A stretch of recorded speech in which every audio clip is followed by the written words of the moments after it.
welcome to Sectors Up Close. I'm Elena Casas. Today we're going to discuss the market impact of the Ukraine crisis by taking a look at the consumer discretionary space. And my guest is Amy Kong, the CIO of Barrett Asset Management.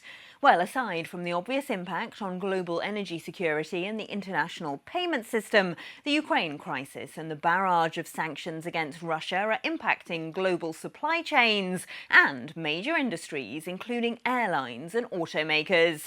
The S&P 500 Consumer Discretionary Index includes big retailers such as Amazon and Target, car makers Ford and GM, as well as hotels such as Hilton. It was the second worst performer after banks in the week to Monday. Global automakers and other major manufacturers have already announced they're suspending sales and deliveries into Russia, while cargo ships like this one are being seized en route. Russia and Ukraine are also major exporters of raw materials, from wheat to aluminium, driving prices for many of these commodities to record highs in the past few days. Add to this mix airspace closures affecting airlines responsible for moving around 20% of the world's air cargo. Prices for air cargo were already 2.5 times pre-pandemic levels in December last year. So, how can an investor navigate this risk in the short to medium term? Let's ask Amy Kong of Barrett Asset Management. Amy, hi! Just how much of an impact are we seeing in the consumer discretionary sector from this supply chain disruption since the conflict started? Hi, Elena. Thank you for having me.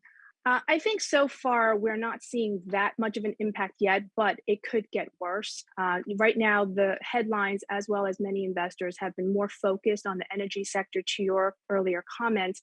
But certainly, what's also very important to note is that Ukraine, as well as Russia, are huge suppliers of a variety of chemical gases, as well as rare earth minerals that are very important in a number of industrial manufacturing processes. In fact, Ukraine is a huge supplier of neon gas, argon, krypton, and it actually supplies 70% of the world's neon gas. Russia is actually the largest producer of palladium. And to my earlier point, these materials are very important in a number of manufacturing processes. So I think it hasn't hit the consumer discretionary sectors yet, but I'm certain that it could have an impact in due time. How much of an impact will this have on the sales of these companies? How significant an export market is Russia? I think it depends on the material that we're talking about, but they are not insignificant. Let's just put it that way. And at the end of the day, as I've mentioned, I think it will disrupt the supply chain issues that we are already facing. I don't think it derails the system, but it certainly will disrupt it. To my earlier point, for example, neon gas is actually used quite commonly in the manufacturing of semiconductor chips. And so that's going to be an issue going forward. What is a silver lining in this process is that there are other producers, number one. And then two, a lot of these chip fabs have stockpiled these chemical gases. And so again, in the short run, perhaps there's enough inventory to go around. But certainly as the Ukraine situation unfolds, that again could be a headwind going forward. Same with palladium and other minerals, as I've talked about. These car manufacturers, which uses a lot of these materials, may have stockpiles at the moment, but certainly that can change. You mentioned semiconductor chips. What other subsectors here are going to be affected? I think autos could be an area that will see higher input costs. Palladium, which is one of the rare earth materials that I've noted, is commonly used in automobile manufacturing. In fact, it's one of the key materials that goes into the manufacturing of catalytic converters, which, as you know, is a big part of the exhaust system.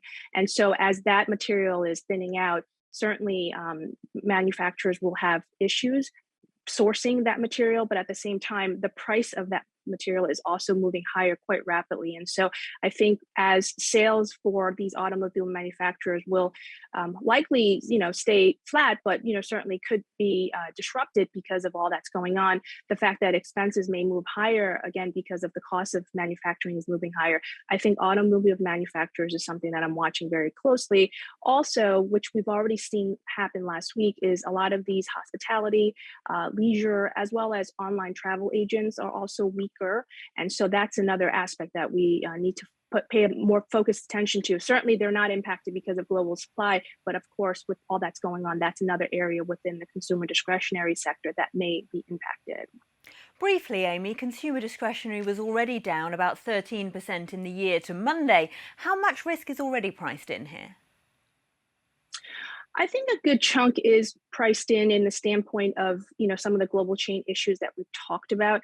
It's very hard to distinguish, whether a stock's down because of that or just in light of the fact that consumer sentiment is going to be lower because of all of this.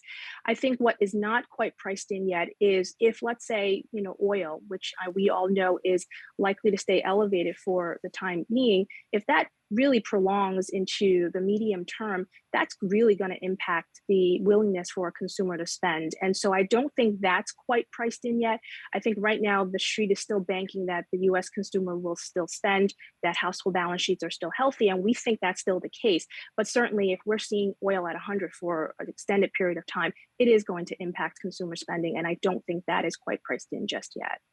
Thanks so much for that insight. That was Amy Kong, CIO of Barrett Asset Management. Well, before I go, let's take a look at some of the stories we're following in this fast-moving space. Russia will temporarily stop foreign investors from selling Russian assets.